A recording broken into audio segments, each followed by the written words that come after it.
ازيكم يا شباب، عاملين ايه؟ فيديو النهارده هيكون عن فيلم بالعربي سندريلا، وهو تعريب لقصة سندريلا بشكل معاصر. الفيديو مبدئيا هيكون سريع جدا، انا مش هتكلم عن تفاصيل الفيلم لانه فيلم الصراحة سيء للغاية. فتعالوا نجري شوية في الاحداث. بنشوف انها شغالة في بيت عند واحدة وبناتها، وبتساعدهم في تظبيط لبس التمثيل والكلام ده. وبنعرف ان في مسرحية بيروحوا يقدموا فيها البنات ويقول لهم لا مش كويس، احنا لازم نبقى نسيج متداخل.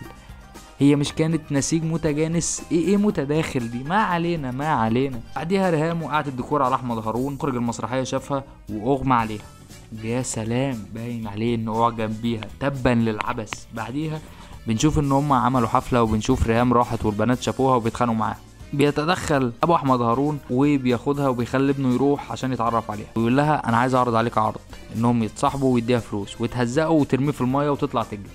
نشوف المخرج وصلها وعرض عليها انها تشتغل بطلة عرض في مسرحية سندريلا. بعدها ابوه بيروح لحورية ويحصل بينهم حوار وسحر عيون ما بينهم، ويتعب ويروح المستشفى.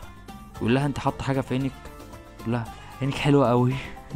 انت راجل مراهق، انت راجل مراهق.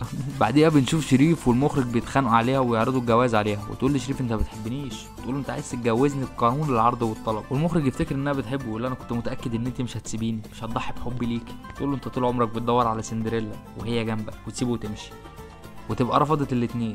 وفي الاخر بقوا طالب قناة روتانا انها ما تعرضش الفيلم ده. انا مفيش مرة قال لي فيه على قناة روتانا غير يلاقي فيلم الدرامالي فقر تملي، وده لينا معاه كلام تاني خالص. الدرامالي ده ليه موضوع تالت خالص ده، بس ليه وقته. في الاخر ما تنساش تعمل لايك وشير وسبسكرايب وتفعل الجرس لو اول مرة تسمعني. وسلام يا شباب.